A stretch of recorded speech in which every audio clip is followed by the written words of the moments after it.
They told me to hide. Stay in the kitchen. Olivia, this day is for your sister. So I did. I plated food while they toasted champagne, smiled, while they forgot I existed. But when my grandparents' will surfaced, when the beach house deed had my name on it, suddenly they remembered me. They begged, they shouted, and all I said was no means peace. If you haven't subscribed to the channel yet, don't forget to hit subscribe, smash like button, and tell us in the comments where you're tuning in from. I was born 3 minutes before my sister. But my mother always said Haley came into this world with more light. We grew up in a quiet coastal town just outside Santa Barbara, in a white house with blue shutters and a yard that smelled of salt and jasmine. Every summer morning we played in the backyard while the ocean breeze drifted through the fence. Haley wore a white sundress that twirled like a cloud when she spun. I wore my favorite old t-shirt with a faded cartoon print and shorts that used to be hers. Mom stood on the patio with a glass of lemonade watching us through her sunglasses. "Haley, sweetheart, you look just like I did when I was little," she said, loud enough for the neighbors to hear. I kicked at the sand between the paving stones, pretending not to care. Inside our living room walls were a museum of Haley's accomplishments, her first ballet recital, her 5th grade art ribbon, her yearbook photo with perfect curls. There were no empty spaces left. The only picture that included me had been cropped so tightly you could barely see my face beside hers. I was there, but I wasn't Dad. Robert Carter sat in his recliner, reading the local paper every evening, his glasses slipping down his nose. When I brought him a report card with all A's, he didn't even look up. "Not everyone's meant to shine live," he said. "Some people are steady, and that's a good thing too." He meant it as comfort, but it sank like a stone. At dinner that night, Mom talked about Haley's upcoming piano recital. "You should be proud of your sister," she said, serving roast chicken like a queen, offering blessings. Haley smiled, all dimples and ease. "I am proud," I said, softly, cutting into my food, though I couldn't taste a thing. Mom barely heard me. She was already talking about buying Haley a new dress for the show. After dinner, I cleared the plates while they moved to the couch to watch television. The light from the screen flickered over their faces, their laughter soft and private. I rinsed dishes. My reflection blurred in the metal sink. I remember thinking that maybe if I worked hard enough one day, they'd see me standing there. Later that night, when the house grew quiet and the ocean hummed in the distance, I walked into the living room. The framed photos glowed under the dim lamp. I pulled a small picture of us, Haley and me both missing our front teeth, from my drawer and slid it into the corner of the big family frame. It looked right for once. 2 faces side by side equal. The next morning, the frame hung perfectly straight again. My photo was gone. Mom was making coffee when I asked, "Did you move the picture?" She didn't look up from her cup. It didn't match the rest, she said, her tone casual, but firm. "Besides, that wall's already full." I stood there, sunlight catching the dust in the air, realizing that in this house, space was something you earned. Haley breezed into the kitchen in her new ballet sweater, kissed Mom on the cheek, and laughed about something I didn't hear. I poured myself a glass of milk, my throat tight. That evening, Dad called Haley our little star, as he helped her rehearse a school speech. I sat on the floor with my notebook open, pretending to study, listening to their voices echo off the walls. The sound was familiar, warm, safe, and not for me. Voiceover in my mind, I learned early how it feels to be almost seen. To be good enough to help, but never good enough to celebrate. To live just outside the frame, where no one notices the missing half of a picture. When the lights went out, I lay in bed listening to the waves hit the shore. Haley was already asleep, breathing evenly beside me. I stared at the ceiling, tracing the faint line of moonlight across the room, and whispered to myself, "In this family, only one of us gets to shine." Then I closed my eyes and tried to dream of a world big enough for both of us. The smell of roasted garlic and lemon butter filled the kitchen as I walked the line, checking every station.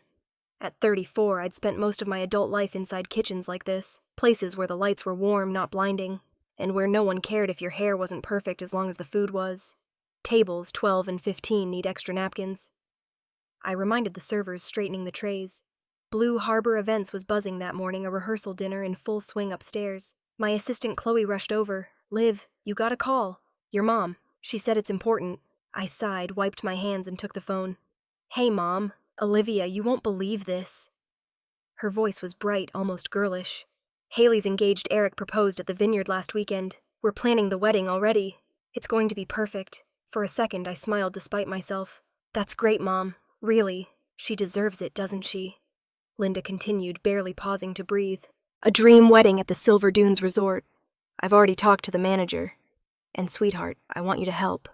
I leaned against the counter, surprised. You do? Of course you work in events. Who better to make sure everything runs smoothly? It was the first time in years she'd said she needed me for something that mattered. I felt a small, foolish flicker of pride. Sure, I'd love to help. I can oversee the coordination, handle vendor communication timelines. Oh no, honey, she cut me off quickly. I meant you can help with the kitchen, maybe supervise catering or plating. You're so good at that. Leave the rest to the professionals. I already hired a full design team. My mouth went dry. You mean behind the scenes, exactly, where you shine best? There was a long pause. I heard the clinking of her bracelet through the phone, that familiar nervous sound she made when closing a deal. Haley deserves her moment, Liv. This is her time. Just promise me you won't make things complicated.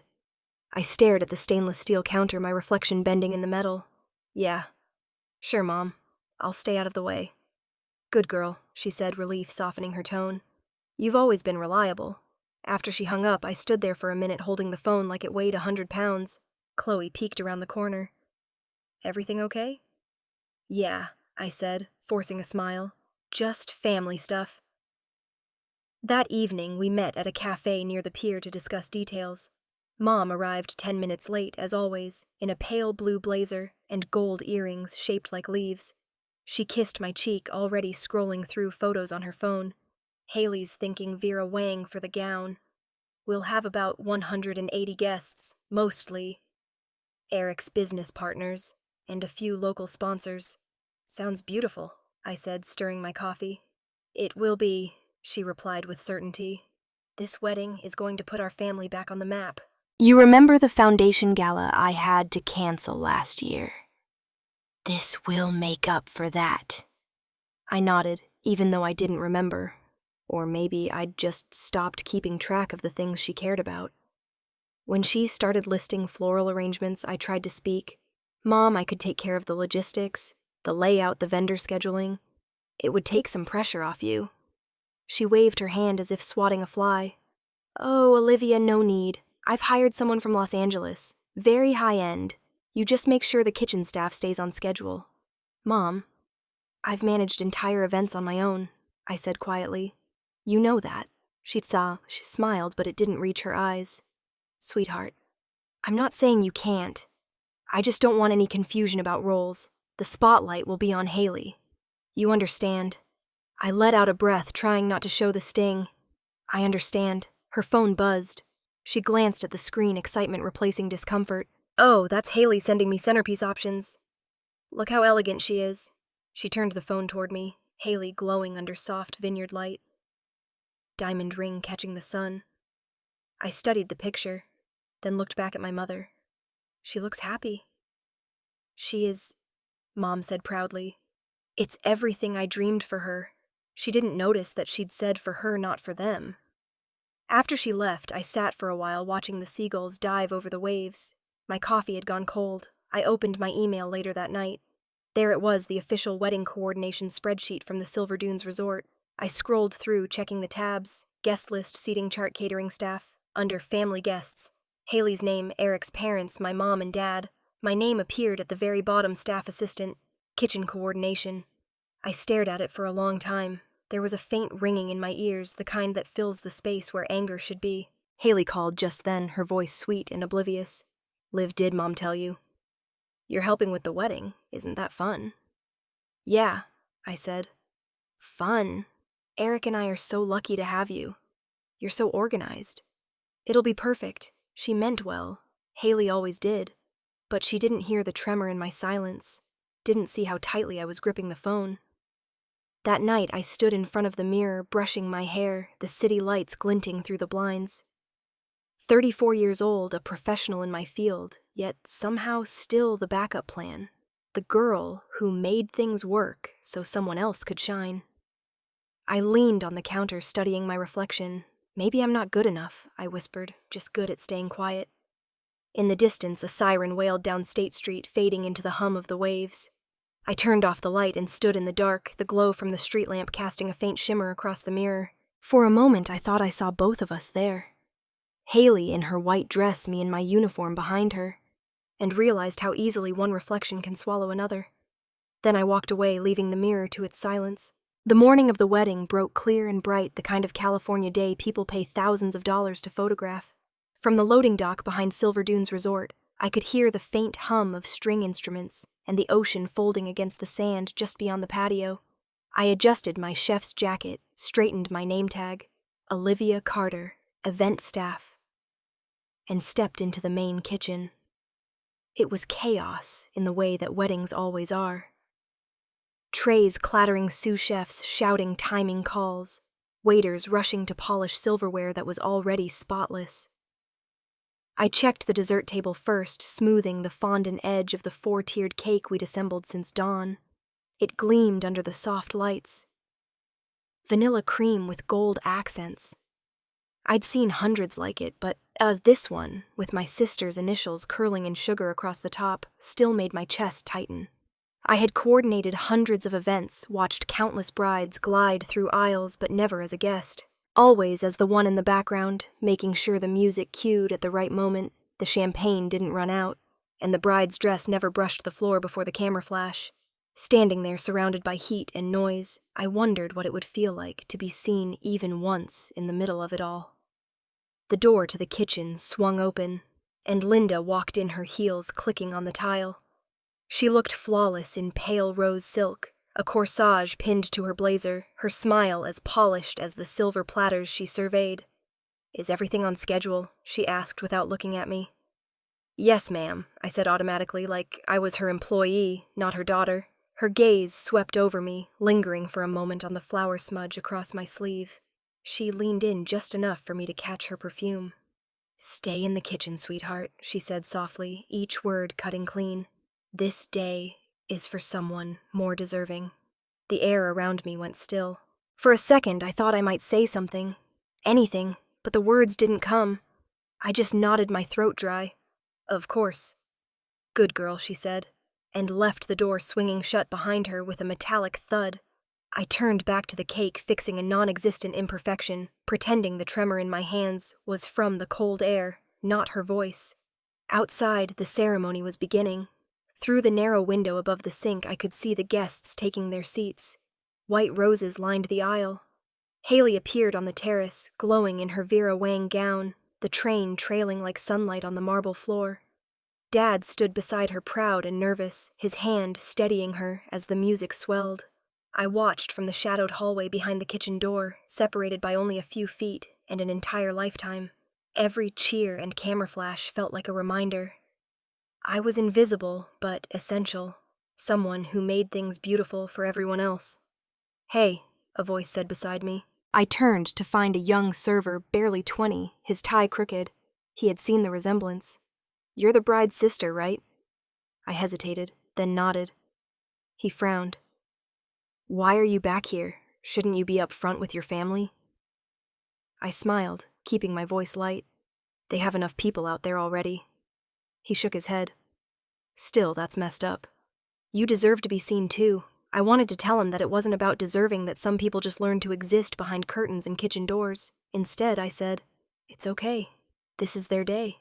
He looked unconvinced, but someone called his name, and he hurried off with a tray of champagne flutes. I stood there for a moment longer, watching the ceremony unfold through the sliver of window. The officiant's voice rose, muffled by the glass.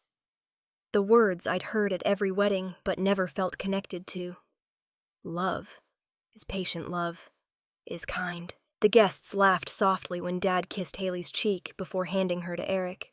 Mom dabbed her eyes dramatically with a silk handkerchief. From here, even the sound of applause was muted, as if I were listening from underwater. When the reception began, I slipped back into work mode. The kitchen buzzed with orders, hors d'oeuvres, wine refills, late guests needing substitutions.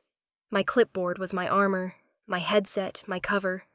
I moved like I belonged to the machinery of the evening, efficient and unnoticed. Halfway through dinner service, I caught a glimpse of Haley across the ballroom, radiant under the chandeliers. She was laughing at something, Eric whispered, her veil glittering as she turned her head. For a moment, I felt proud. Not jealous, not bitter. Just proud that she'd found someone who saw her the way I had always hoped our parents would see me. Then Mom stood and tapped her glass for attention. Everyone, she said, voice, smooth and practiced. I just want to thank you all for being here to celebrate our beautiful daughter and her incredible husband. They are our pride, our joy, our everything. Applause filled the hall. The band struck a chord, cameras flashed, and the spotlight from the ceiling swung directly onto the stage. It caught Haley's face perfectly. Mom stepped into the glow beside her arm, around her waist, beaming for the photographer. No one noticed the catering staff in the back, the ones catching plates before they crashed, the ones refilling glasses. So no one's celebration slowed down. No one noticed me. I carried a tray of empty glasses toward the kitchen and caught sight of my reflection in the mirrored wall. Black pants, white jacket hair tucked under a net. Behind me, Mom's laughter echoed. I turned away from the mirror and kept walking.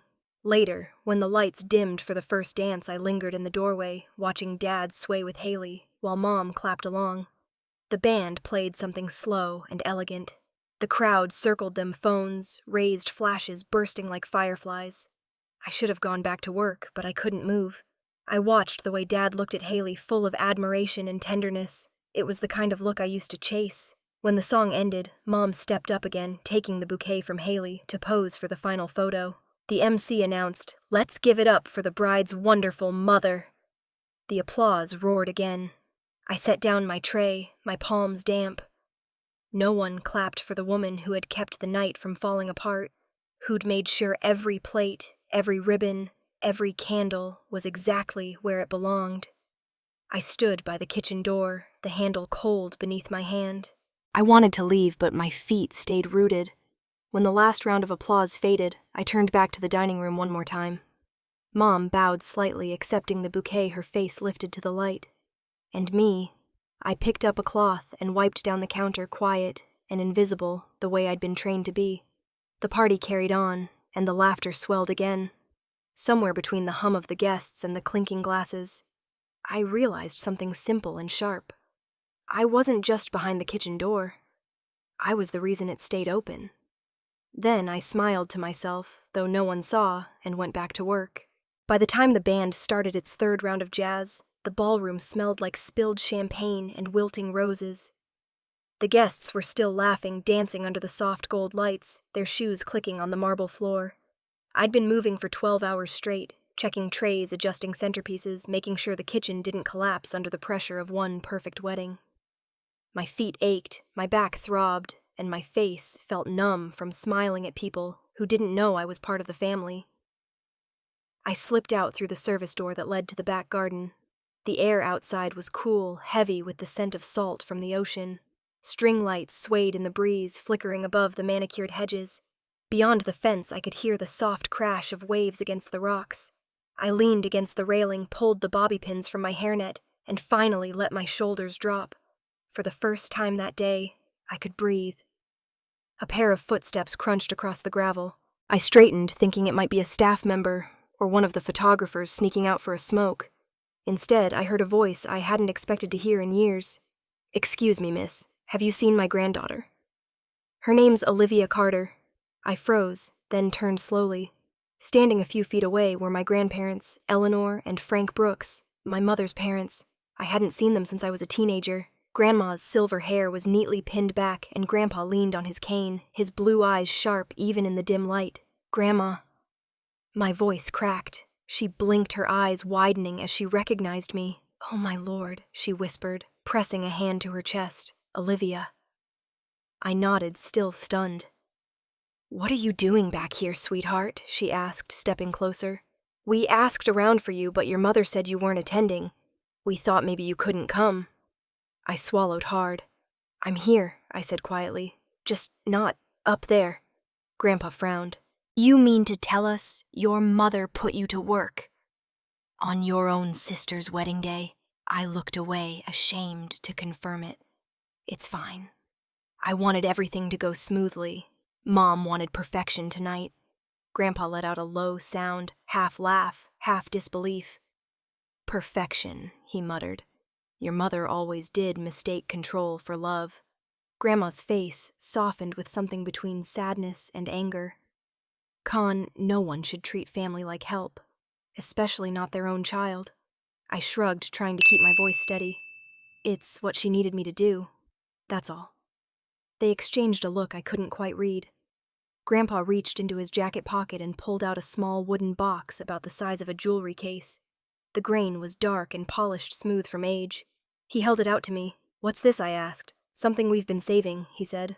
But don't open it here. Not tonight. When you're ready. I hesitated, then took it. The wood was warm against my palm. My hands trembled slightly. I don't understand. You don't have to, Grandma said softly. She placed a gentle hand on my shoulder, her touch light but firm. Just remember, darling, no one is born to live behind the curtain forever. You just have to wait for the right time to step forward. My throat tightened. For a moment, I wanted to ask them to stay, to sit with me, and tell me why my mother had cut them off all those years ago. But I could already hear the muffled music swelling again, the faint announcement for the bouquet toss. I nodded instead. Thank you for coming. We wouldn't miss seeing you. Grandma said, her eyes wet. Even if we had to find you ourselves. They walked away, slowly disappearing down the path that led toward the parking lot. Grandpa's cane tapped against the stones in a steady rhythm. I stood there until their silhouettes melted into the glow of the resort's entrance lights, clutching the wooden box like it might disappear too. I looked up at the sky, clear, endless, dotted with stars. Somewhere inside, the crowd roared with laughter. I could hear Mom's voice carrying through the open doors, high and confident, the way she always sounded when an audience was watching. I turned toward the ballroom and stepped closer enough to catch the sound of her words. I just want to thank everyone for coming, she said. I've been blessed with the most beautiful daughter. Truly, I couldn't be prouder. A wave of applause followed. Glasses clinked. Laughter rose again. For a second, I thought maybe, just maybe, she'd say my name next. But she didn't. She laughed that practiced bright laugh that filled every room she entered. I only ever wanted one daughter, and I got the best one. The air left my lungs like someone had punched me. I looked down at the box in my hand, the polished surface, reflecting the twinkle of the string lights. My fingers tightened around it until my knuckles turned white. From where I stood, I could see the guests clapping Haley glowing under the chandelier. Mom holding her hand triumphantly. I turned away before anyone could spot me, walking back toward the shadows near the kitchen door. The box felt heavier with each step, though I didn't yet know why. All I knew was that it came from the only two people who had ever seen me without needing a spotlight to do it. Inside, the music shifted to something slower, softer. The night was almost over, but the silence between my heartbeat and the band's rhythm felt endless. I tucked the box safely into my bag and took one last look at the glittering ballroom. Then I went back to work because that's what I'd always done, kept the show running while everyone else took their bows. 2 days passed after the wedding, and the sound of laughter and applause still echoed faintly in my head. My apartment in Santa Barbara felt even smaller than usual, every shadow reminding me of what had just happened. The wooden box sat untouched on my kitchen table. I hadn't dared to open it. It looked too fragile, too final, like whatever waited inside could change something I wasn't ready to face. I spent those 2 days going through motions unpacking boxes of catering supplies from the event, deleting the flood of photos people tagged me in, and pretending not to notice that in every picture I wasn't there. My phone buzzed constantly. Coworkers congratulating me for the beautiful wedding I'd helped coordinate. No one realized it was my sister's. I typed polite thank yous, sent emojis, and powered the phone off again. By the second night, the silence became unbearable. The box was still there, catching the weak glow of the streetlight through the blinds. My chest tightened every time I looked at it. Hope, I realized, can be heavier than disappointment. Finally, I sat down at the table, tracing my finger along the smooth wooden grain. I whispered to no one. Okay, let's see what truth you're hiding. The latch clicked softly as I lifted the lid. Inside, resting on a folded piece of paper, was a single silver key attached to a faded leather tag. Beneath it lay an envelope, yellowed and creased, sealed with wax. I unfolded the letter carefully, my hands shaking. The handwriting was neat looping. My grandfather's. Dear Olivia, we bought this cottage when your mother was still young. It wasn't much, just a small place near the water, but it carried every hope we had for our family. When she married, she told us we were holding her back, that our simplicity embarrassed her. We didn't argue. we let her go. And we kept the house. Over the years, it became our reminder of where love should live quietly without pride. Now it belongs to you. We know what it's like to be unseen, and we know your heart sees what others miss. Don't let anyone decide where you stand, child. Take this key and live like someone who finally gets to open her own door. With love, Eleanor and Frank. I read it again and again until the ink blurred through my tears. The key caught the lamplight glinting like something sacred. The words live like someone who gets to open her own door, wrapped around me soft and steady. For so long, I'd been standing behind other people's doors, kitchens, hallways, family expectations. I hadn't realized I could have one of my own. I wiped my face, folded the letter back, and placed it on the table. The air in my apartment felt lighter, like the walls had expanded. I reached for my phone and dialed the only number that felt right. Grandma answered on the second ring. Olivia. I swallowed hard. I opened the box. She was quiet for a moment, then said gently, "And it's a house. You gave me a house." Her voice softened. "A home, dear. There's a difference. It's not big, but it's yours. Frank wanted to surprise you. I don't know what to say." "You don't have to say anything," she replied. "Just live in it. Make it full of laughter, the kind we never got to have in that other house." And Olivia. Yes. Don't let anyone tell you where you belong anymore. You've earned your place in the world. I pressed the phone to my ear, eyes stinging again. "Thank you," I whispered, "for seeing me." "Always have," she said softly. "Always will." After we hung up, I walked to the window. The Pacific stretched dark and endless in the distance, the wind carrying a faint trace of salt, even this far inland. Somewhere beyond that horizon was Carmel by the Sea, a town I'd only driven through once as a child. I remembered narrow streets, cottages with shingled roofs, and the sound of gulls crying over the surf. I had never thought of it as a destination. Now it was my beginning. I leaned against the cool glass, breathing in. "Maybe this is it," I said to the night. "Maybe this is the moment I stop hiding." The next morning I called my boss at Blue Harbor. "I need some time off," I told her. "Family matters." She hesitated, probably thinking I was worn out from the wedding, then agreed. I packed lightly, a few clothes, my laptop, the letter folded carefully into my journal. The key hung from my neck on a simple chain. By noon, I was on Highway 1, my little blue car, humming along the coast. The ocean followed beside me, waves catching sunlight, stretching wide and fearless. I turned on the radio, a soft folk song filling the car, the kind you hum without meaning to. For the first time in years, I didn't feel like I was driving toward an obligation. The road curved through cliffs and cypress trees, each mile pulling me farther from Santa Barbara and closer to something that felt like freedom. I rolled the window down, letting the wind whip through my hair. The salt burned my lips, but I didn't care. The key rested warm against my skin. I thought about Mom, how she'd react when she found out, whether she'd even believe it. But the thought didn't scare me anymore. It almost made me laugh. Maybe this time I wouldn't have to prove anything. Maybe existing on my own terms was enough. As the car crested a hill, the sea came into full view, silver blue, and endless, the horizon melting into sky. My hands tightened on the steering wheel, and I smiled through tears I didn't bother to wipe away. I whispered to the wind. "They never gave me this. I'm taking it now." The sun broke through the clouds ahead, scattering light across the water. It looked like a promise. I kept driving north toward the place that finally had my name on it. The article came out the same morning I arrived in Carmel. I saw it while stopping for coffee at a small cafe off Ocean Avenue. The headlines splashed across the lifestyle section of the Santa Barbara Gazette, "A fairy tale wedding for the Carter family, a celebration of love and success." Beneath it, my mother's smiling face filled half the page. She was standing beside Haley and Eric under a cascade of white roses. Her quote sat in bold letters. Haley's wedding was a symbol of love, family, and perseverance. I couldn't be prouder. No mention of me, not even a passing note. I folded the paper and left it on the counter. The bell on the cafe door jingling as I stepped out into the cold air. The ocean breeze smelled of salt and eucalyptus. Seabreeze Cottage waited just a few miles away. When I reached it, I parked on the gravel drive and sat for a moment just staring. The house stood on a small rise overlooking the cliffs, its white paint sun-faded, but still elegant. Lavender bushes lined the walkway, bees humming lazily between blooms. The windows were fogged with age, and the front porch creaked when I stepped onto it. The key fit perfectly in the lock. The door opened with a sigh, as though the house had been holding its breath all these years. Dust floated through the sunlight.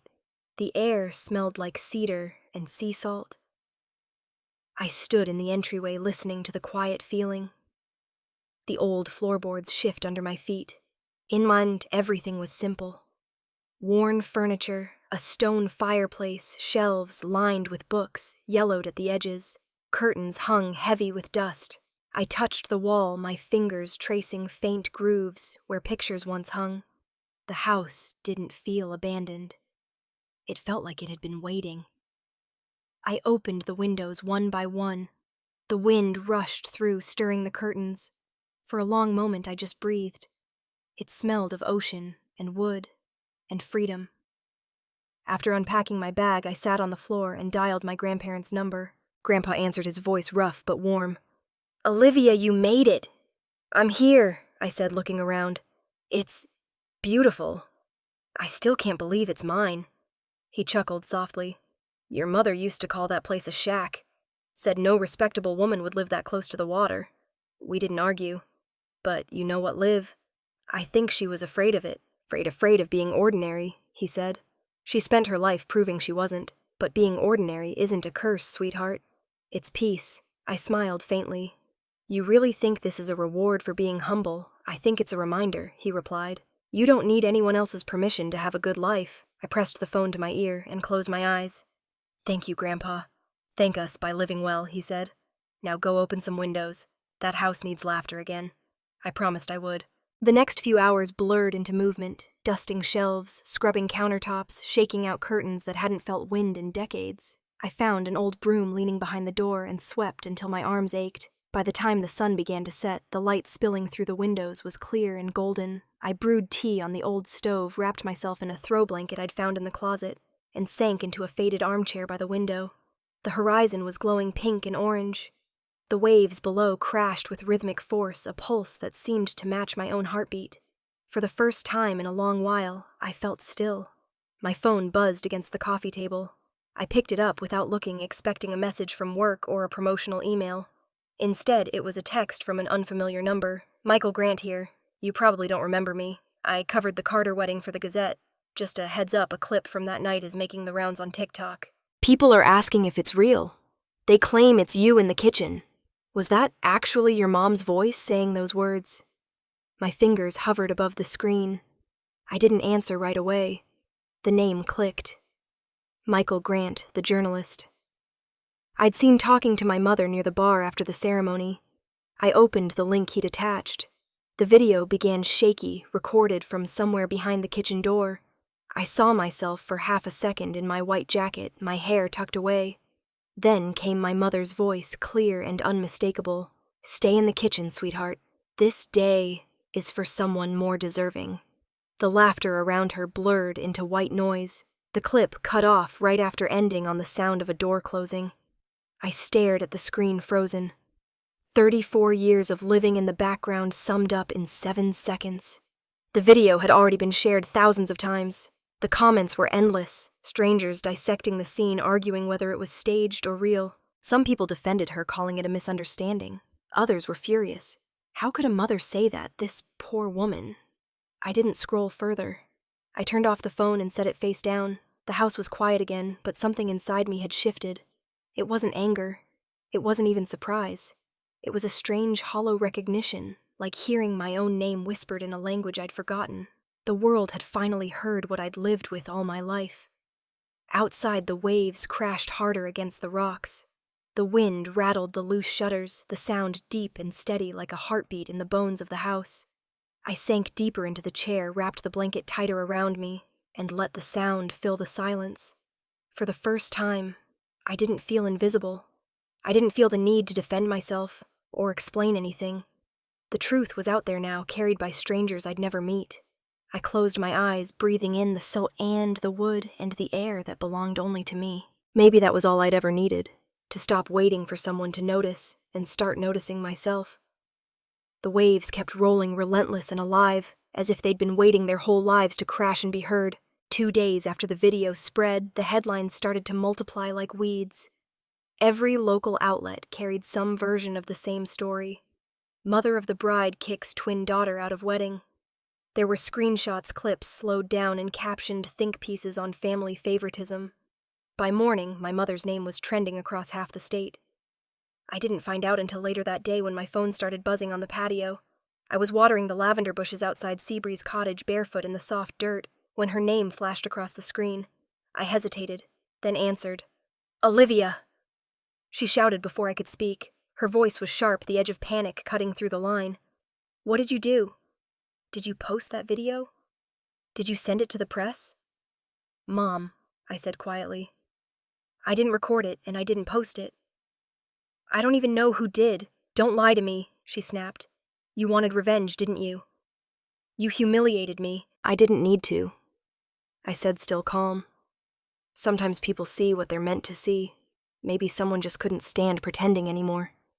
There was silence for a moment, heavy, bitter. Then my father's voice came in lower but tight. Olivia. This situation is serious. Your mother's business depends on her reputation. We're contacting an attorney, and you should too. You'll need to deny this publicly. Deny what I asked. That she said it. Say it was edited, he replied quickly. Say it was taken out of context. People will believe that if you cooperate. I felt the sun warm on my shoulders as I turned the hose off. Dad, I'm not saying anything. I didn't create the story, and I'm not responsible for how people respond to the truth. I heard Mom's voice rising again, muffled through the speaker.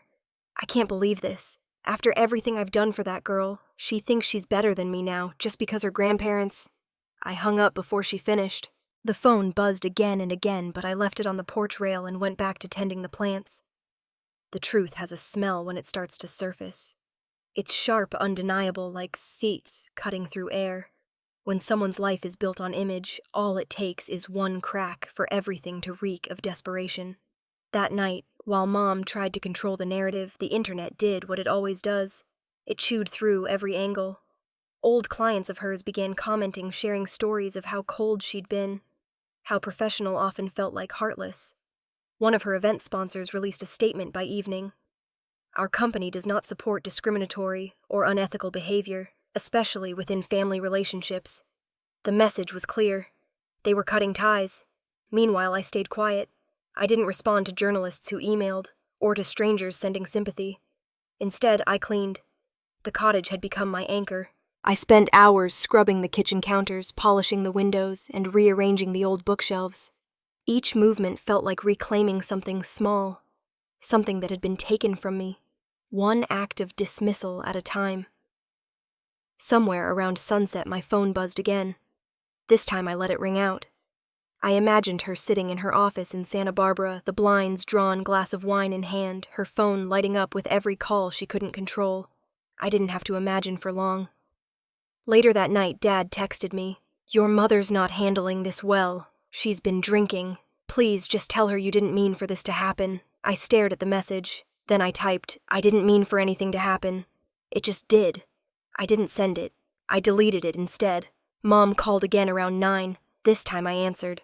Her voice was slurred. "You think you've won, don't you? That little video won't last forever. People forget. I don't want to win anything I said. I just want to live my life without pretending. You think that house your grandparents gave you makes you special? They were senile, Olivia. They didn't know what they were doing. Don't talk about them like that," I said quietly. She laughed bitterly.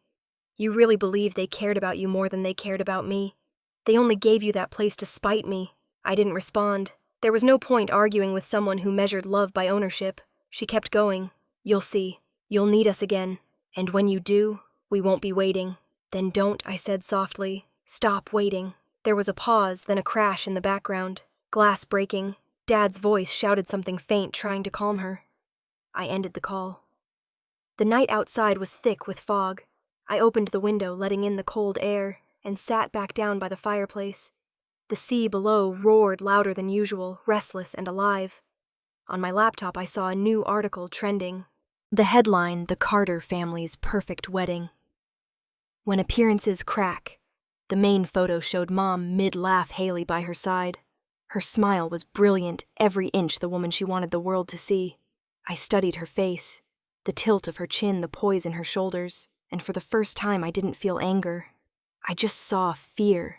Fear of fading, of losing the illusion she'd built brick by brick.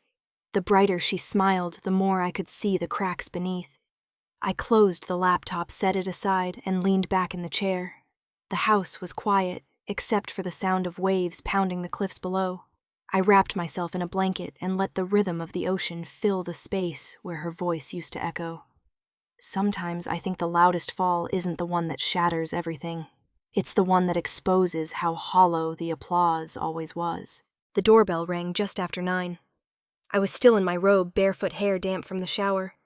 When I opened the door, my father was standing there, hands tucked into the pockets of his pressed khaki pants. His expression polite but weary. "Dad," I said, startled. "You didn't call." He smiled the way people do when they're about to ask for something they shouldn't. "Didn't want to worry you."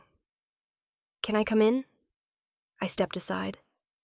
The morning air was cool, and the scent of coffee still lingered in the kitchen. He glanced around, as if inspecting the place, his eyes tracing the hardwood floors, the open windows, the sunlight pouring in across the whitewashed walls. "Nice house," he murmured. "Peaceful." I poured 2 cups of tea, set them on the small table by the window. He sat down slowly, his shoulders heavy with something between exhaustion and guilt. "Your mother's not doing well," he began. "She's under a lot of pressure right now. The business, the media. People have been cruel. You know how these things spread." I didn't respond. He stirred his tea, even though he hadn't added sugar. "There's something we need to talk about, Olivia. About this house." My stomach tightened. "What about it?" He took a deep breath. "I've spoken to an attorney. Legally speaking, it's complicated. Your grandparents were old when they signed over the deed. It's possible they weren't completely competent to make that kind of decision. If that's the case, the property could be considered family inheritance, something to be divided." I stared at him, letting the silence settle. "You think Grandma and Grandpa didn't know what they were doing?" I'm not saying that he replied quickly, but there are questions. We're just trying to understand the situation before it escalates. "Before you file a lawsuit, you mean," I said. He sighed. "No one wants that, least of all me. But your mother feels, well, she feels like she's being erased. This video, this house, it's too much at once. She's unraveling Olivia.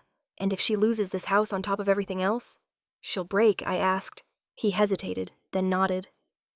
"Yes." I looked down at my hands wrapped around the teacup. The steam rose between us, blurring the space. "I have all the legal documents, Dad." I said softly. "They were signed and notarized in Monterey County. I checked the deed myself. There's nothing to contest." "Still," he said, voice gentler now. "Maybe you could consider sharing it, temporarily. Let her feel like she hasn't lost everything. Maybe even let Haley use it for her honeymoon like she asked." I almost laughed.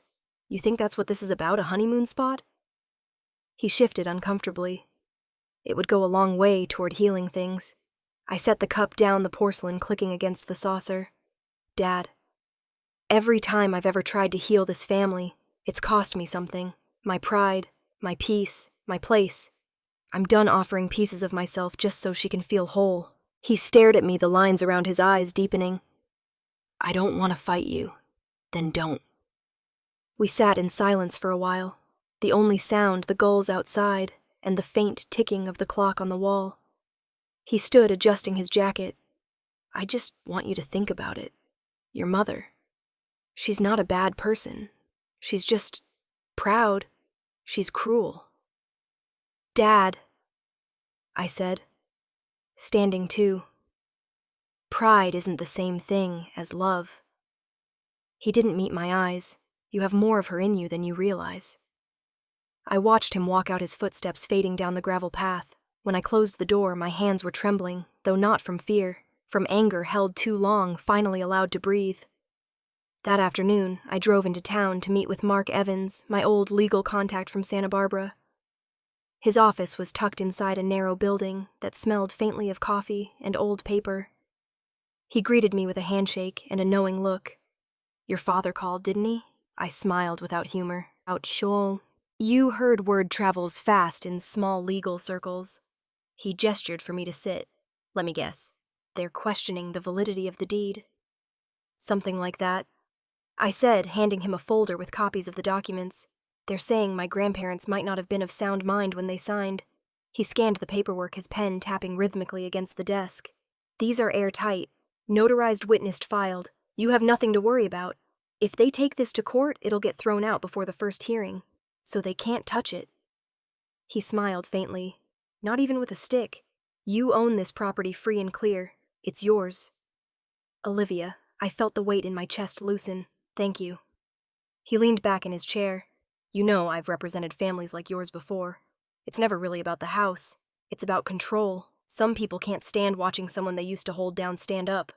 I thought about that the whole drive home. The sun was setting when I pulled back into the driveway. The sea was a sheet of silver, the horizon painted in streaks of orange and violet.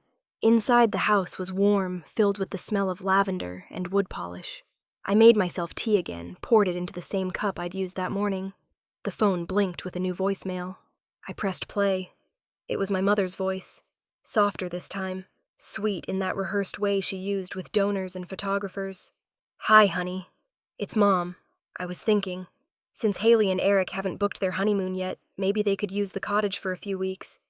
It's just sitting there. And you're alone. Don't be selfish, Olivia. Be gracious like I raised you to be. Call me back. Her tone dipped on that last line, more command than request. I listened to the message twice, then set the phone down and smiled to myself. I didn't call her back. I didn't need to. For years, I'd moved aside to make room for everyone else's happiness. I'd been quiet to keep the peace small to make them comfortable. But now this space was mine, and silence no longer felt like surrender. It felt like choice. Outside, the waves crashed against the rocks below, strong and unrelenting. I walked to the window holding the teacup close to my chest. The sky had darkened to deep indigo, and the stars were beginning to scatter across the horizon.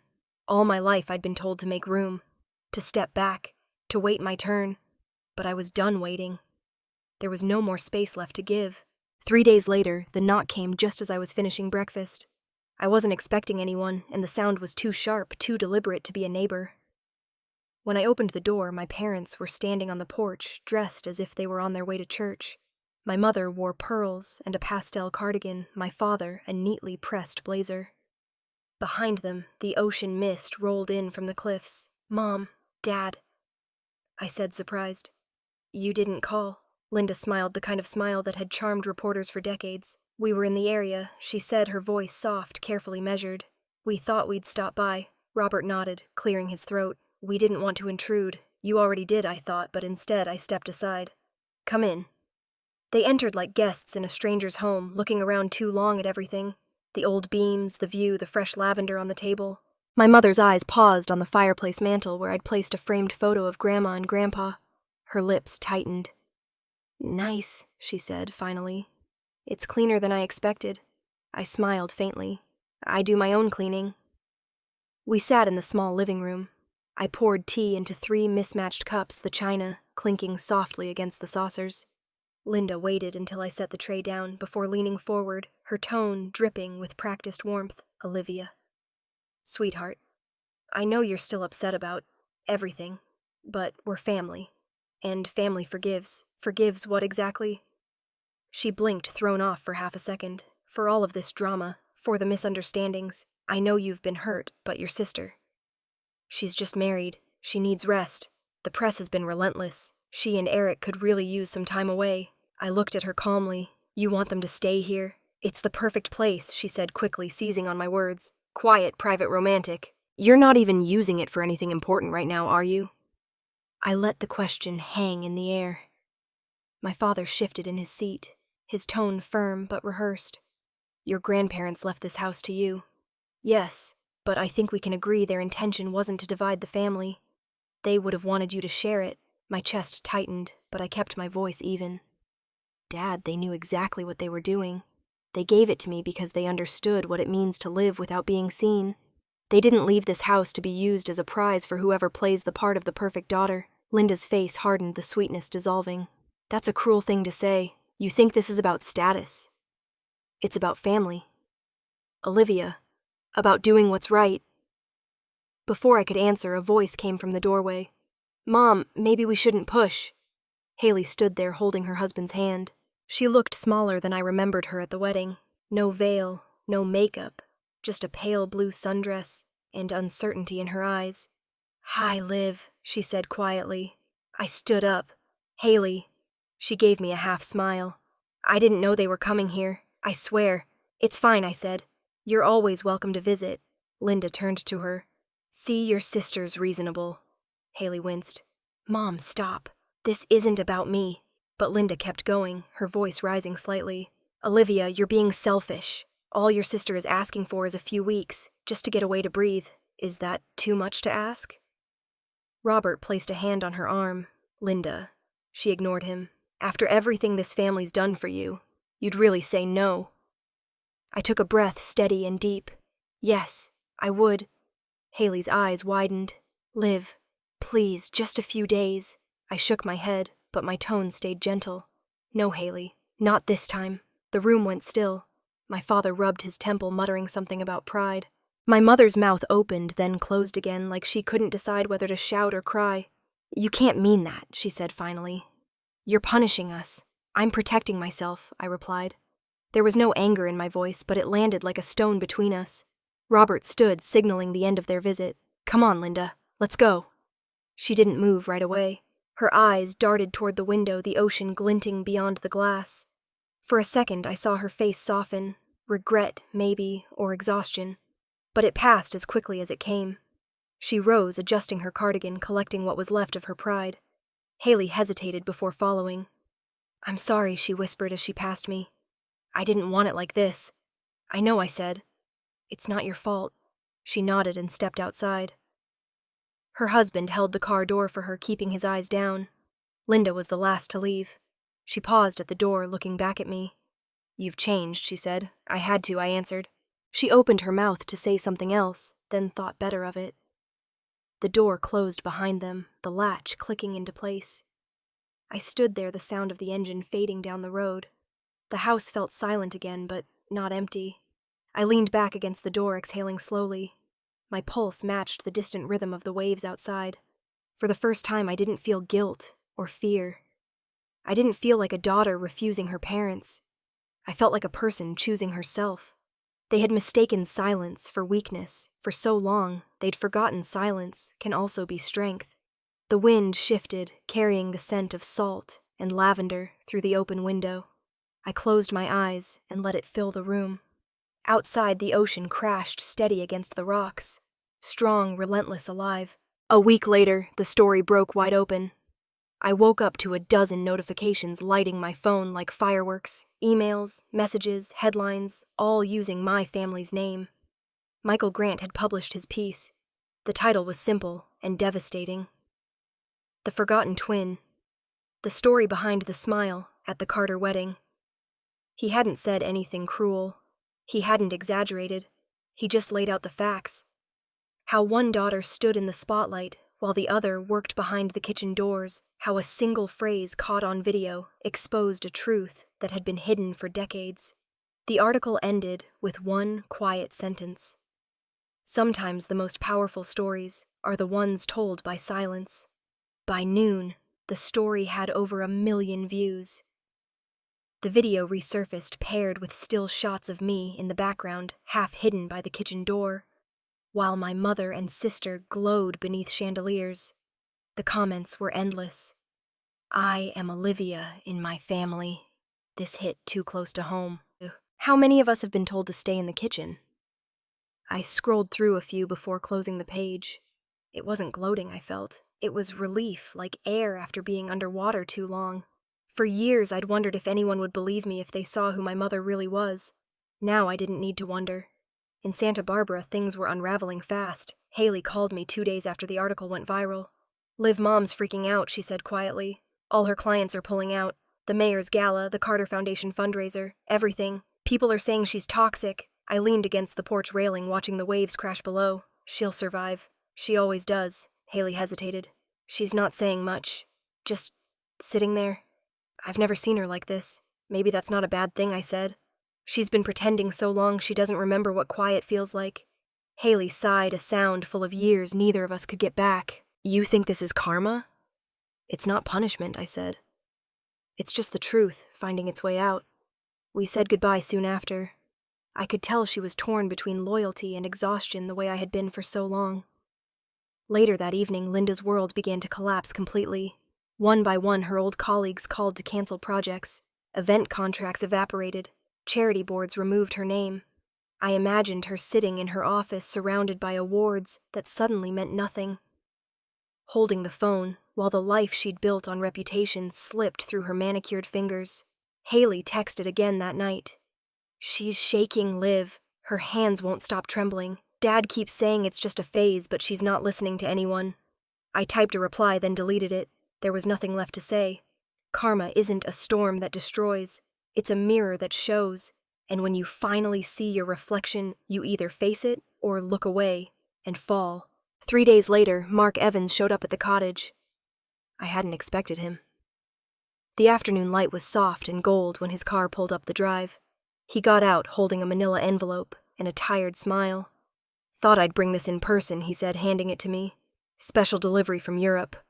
It was a letter, the handwriting instantly familiar. My grandparents. I sat on the porch steps while Mark leaned against the railing waiting. The envelope smelled faintly of lavender and ink. I unfolded the letter slowly. The words were simple, deliberate. "Dear Olivia, we've seen the stories. Don't worry about us. We are fine. We've learned that justice doesn't always come from courts or contracts.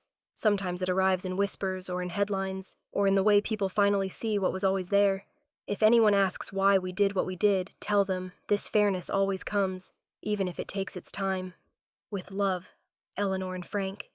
The ink blurred where my tears hit the page. I didn't cry from sadness, but from something quieter. Release. Mark didn't say anything, just handed me a handkerchief. After a while, he asked, "You okay?" I nodded. "I think so. It's strange. For years I wanted her to see what she did to me. Now the whole world sees it and I don't even feel vindicated. I just feel still.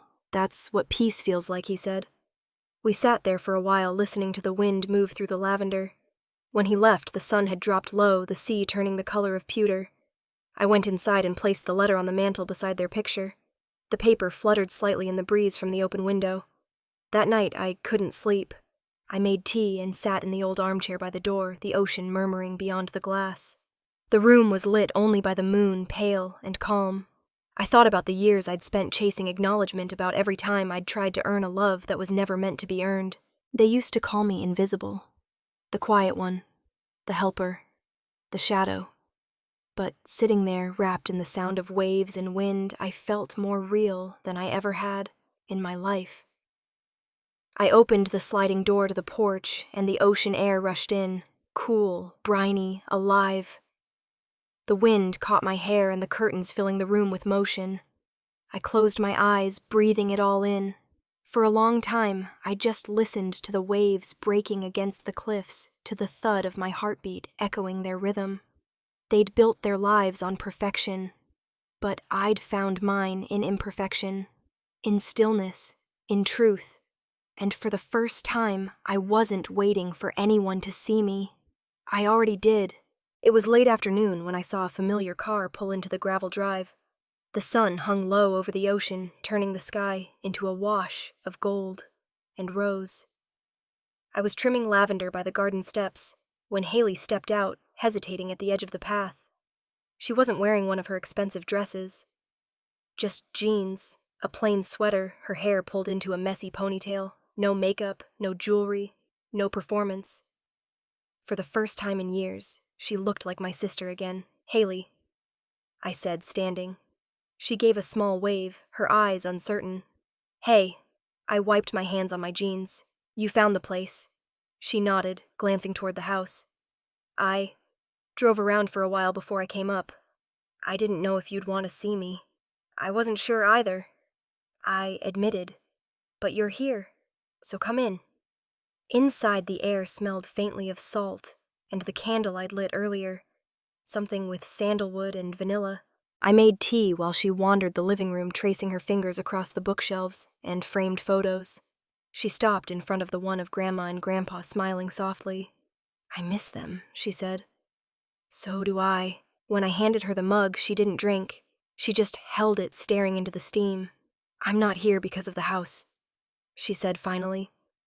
"I know what Mom and Dad asked you. I know how wrong it was. I leaned against the counter. Then why are you here?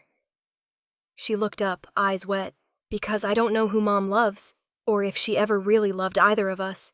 I used to think she loved me more. Now I'm not sure she's capable of loving anyone at all. Her voice cracked on the last words. I crossed the room and sat across from her. For a while, neither of us spoke.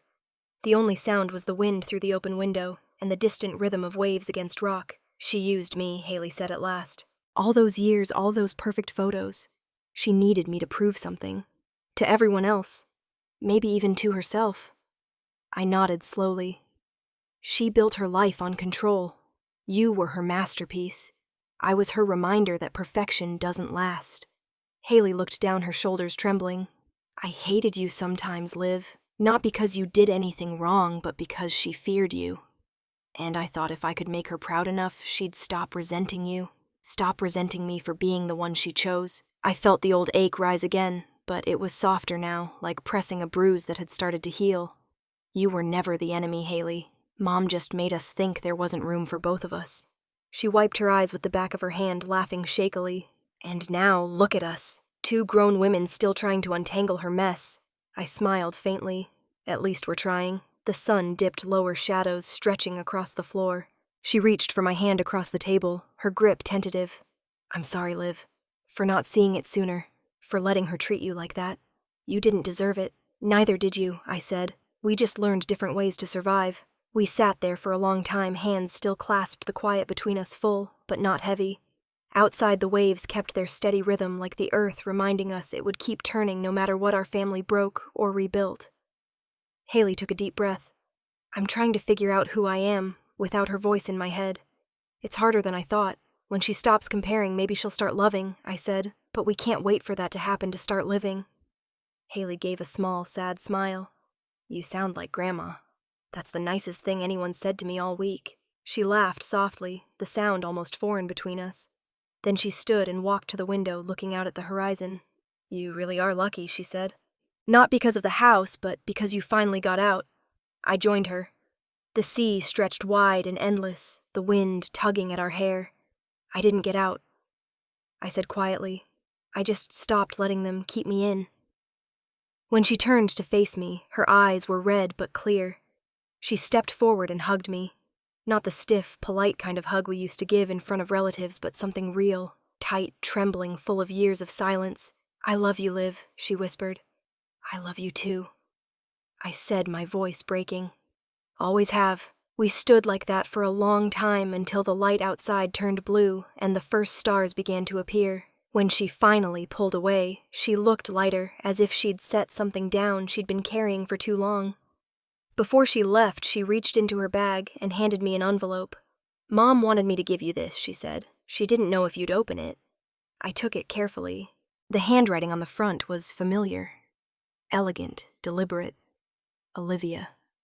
After Haley drove off, I sat on the porch steps, the envelope resting in my lap. The air had cooled the ocean loud and alive below. I opened it slowly. Inside was a short letter. Olivia. I don't expect forgiveness. I only hope you understand that I believed in the wrong kind of light. I spent my life chasing reflections of success, beauty, admiration. And somewhere in that chase, I lost sight of what mattered. I see now that you were never the shadow. You were the truth I was too afraid to face. I hope you find peace in ways I never did. Love, Mom. I read it twice, then folded it back into the envelope. My chest ached, but not from pain. From release. I walked inside, lit a small candle on the windowsill, and placed the letter beside it. The flame flickered in the breeze, casting soft light across the room. I opened the window wider. The wind caught the edge of the envelope and lifted it gently, carrying it toward the sea. I didn't reach to stop it. It floated out into the night, a pale ghost against the dark sky, until it disappeared completely. I watched the waves below the candle burning steady behind me. The past was still there, but it no longer had a hold on me. I didn't need an apology to move forward. I didn't need closure to breathe. All I needed was this moment, the sound of the sea, the scent of salt and smoke, and the quiet knowing that I was finally free. A year later, the house by the sea no longer felt like a refuge for one. It had become something bigger. Something alive. Seabreeze Cottage had been rebuilt from the bones of the old house, painted a softer white, the shutters now a deep ocean blue. The sign by the gate read Horizon Retreat. On the front wall above the entrance, I'd hung a small wooden plaque that said, "Peace is something you don't owe anyone." Inside, the air smelled of fresh paint and jasmine. The furniture was simple, but warm, sun-bleached wood woven rugs, curtains that danced with every gust of wind. I'd kept the fireplace and the creaky old floorboards small reminders that peace doesn't have to be perfect to feel whole. Today was the grand opening of the retreat center. My retreat center. It wasn't large, just a restored home with 2 guest rooms, a reading nook, and a garden full of lavender and sage, but it was enough. Enough to hold stories that needed space to breathe. I'd started Horizon Retreat for women like me, women who'd spent their lives in the shadows of family expectations, voices softened by fear or habit. Women who forgot what their own laughter sounded like. Here, they could rest, write, heal. By noon, the yard was full of people, friends, a few local supporters, former clients from the event company, who'd quietly reached out after my story spread online. Mark stood near the porch steps, organizing the program sheets, his suit jacket catching the light. Haley arrived last. I saw her car pull up the drive, and my chest tightened. She stepped out, holding a bouquet of white daisies, her hair loose in the wind. She looked peaceful, in a way I'd never seen before. When she spotted me, she smiled. Small, genuine, unguarded. "These are for you," she said, handing me the flowers. I figured lilies were too dramatic. "Daisies are perfect," I said, taking them. She looked around, eyes wide. "You did all this?" "With a lot of help," I admitted. "You turned pain into something beautiful." "Liv," she said softly. "That's not easy." "It's easier than carrying it," I replied. Guests gathered near the porch as Mark tapped the microphone. "If everyone could find a spot, we'll get started." His voice was calm, steady, familiar. He introduced me as the founder of Horizon Retreat and the heart behind its story. Hearing my name followed by applause felt strange and light all at once, like air filling a space that had been empty for too long. I spoke briefly, thanking everyone for being there. My voice wavered when I said the words family, but I let it. There was no shame in trembling when the truth was honest. Mark took the microphone again to read a letter. "This arrived from Europe last week," he said, glancing at me. "From Eleanor and Frank Brooks." The crowd quieted as he read aloud. "We're so proud of you, Olivia. You've turned a house once filled with silence into a place that speaks peace into others. We always knew you'd take what was broken and make it whole again. Love, Grandma and Grandpa." The guests clapped softly. I looked toward the horizon, blinking back tears. Somewhere across the ocean, they were watching in spirit. Haley slipped her hand into mine. "They'd be so happy," she whispered. I nodded. "I think they already are." After the speeches, people wandered the house, admiring the art on the walls, paintings of ocean waves, photographs of women standing strong against the wind. Each piece had been donated by someone who'd stayed here during the retreat's pilot program. Their stories lingered in every brushstroke. As the afternoon sun filtered through the windows, I found a quiet moment by the back door. The sea breeze drifted through, carrying the scent of salt and lavender. I looked toward the path leading down to the cliffs where the horizon stretched wide and endless. Linda and Robert hadn't come. I hadn't expected them to. A month earlier, I'd received a single text from my father. "Your mother is taking time away. She read your interview. She's proud in her own way." I never replied. Some silences are better left sacred. The wind lifted the sheer curtains, casting ripples of light across the room. For the first time, I didn't feel the need to wonder what she'd think if she saw all this. Her approval no longer mattered. The absence didn't hurt anymore. It just was. I stepped outside. The porch was empty now, the guests having drifted toward the garden where music played softly. The sky was painted in shades of amber and violet, the sea alive beneath it. I walked to the railing, breathing in deeply. They used to tell me to stay in the kitchen, to stay quiet, to stay small. Now I stood here where the light touched everything. The house, the sea, my own skin, and no one could take that from me. The breeze caught my hair and I laughed softly, the sound carried away by the wind. Karma, I thought, isn't revenge. It isn't punishment. It's the moment you realize you're no longer defined by the people who hurt you. It's peace, the kind that can't be stolen or silenced. I turned back toward the house, the soft glow spilling through the windows. The words on the wall above the door caught the fading sunlight. Peace is something you don't owe anyone. For a long time, I just stood there watching the waves roll in and out. If you've ever been pushed out of the light, remember this. Sometimes peace is the biggest stage you'll ever stand on, and sometimes the quiet is the loudest triumph there is.